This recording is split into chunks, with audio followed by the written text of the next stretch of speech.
I don't believe solitary confinement rehabilitates in any way, nor do I believe prison rehabilitates in any way.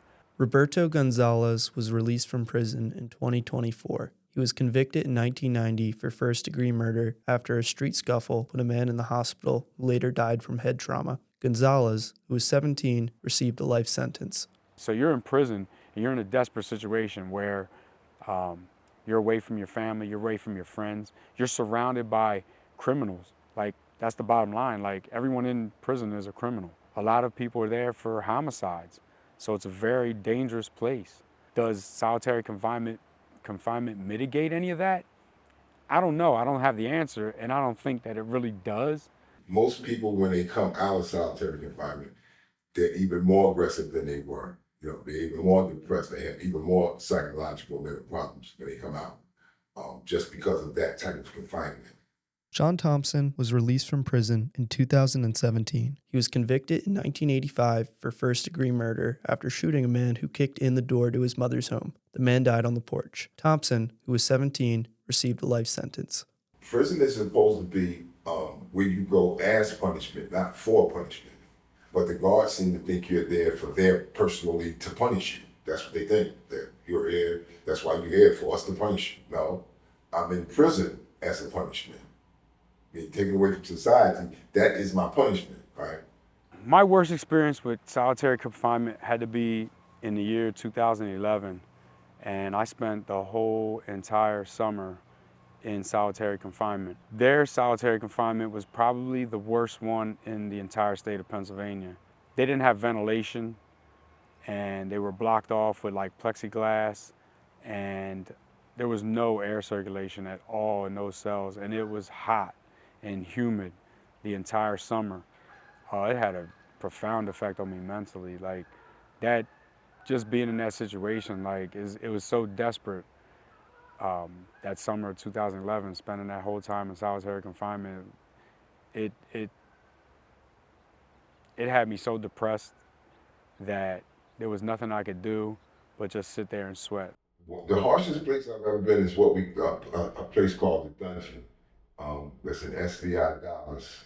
I think they closed it down. It's down in the basement. Everything is concrete. The bed, the sink, the toilet, everything is concrete. Right. There's only 12 cells down there.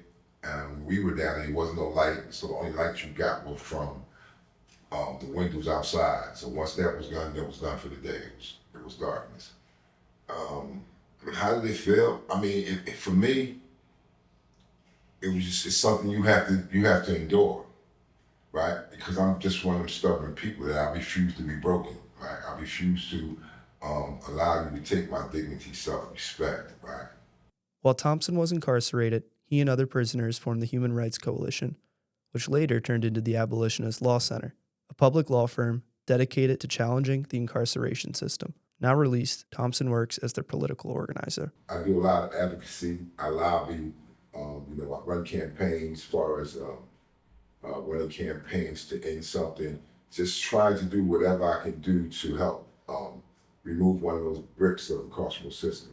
We currently have state legislation in to try to ban solitary confinement in the state of Pennsylvania. We also represent in class, we represent prisons in solitary confinement.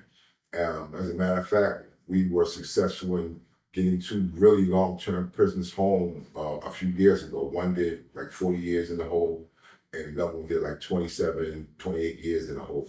To release a prisoner from long-term solitary confinement, the organization files in 1983 a lawsuit that sues the local government for violating an individual's constitutional rights. It proceeds through the federal court, where the evidence is exchanged between parties and evaluated. From there, trial commences, where the court will give their decision.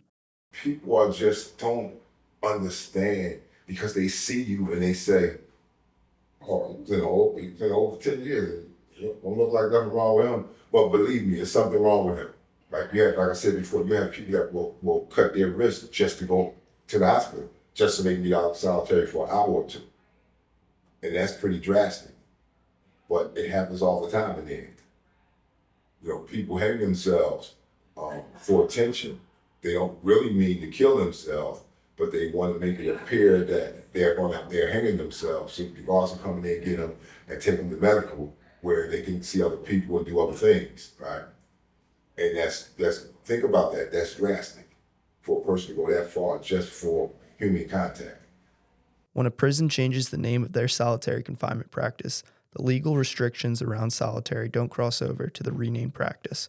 Those who want to challenge the legality of solitary confinement, like ALC, find that they constantly have to redraft legislation. Because what they do is they just change acronyms, right? Like when I was there, they put me in the SMU, Special Management Unit, right? So once that got shut down, they changed the acronyms to long-term segregation, right? And then when that got shut down, they changed it to security threat unit. And they just keep changing the name. And each time you have to continue to challenge them.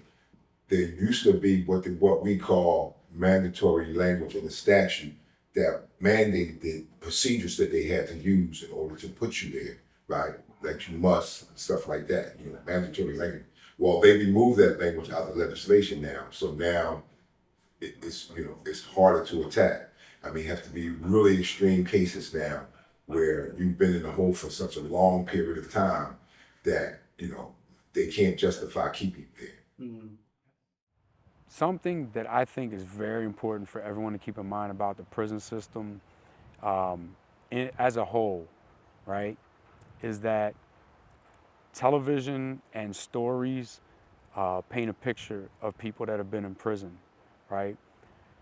And I feel that until someone actually makes a personal connection, like they meet somebody that was in prison, they get to know their story and possibly get to know the person, it'll change your whole outlook. It'll change your whole opinion. It'll change your worldview on prisons and what they do, It'll change your perception.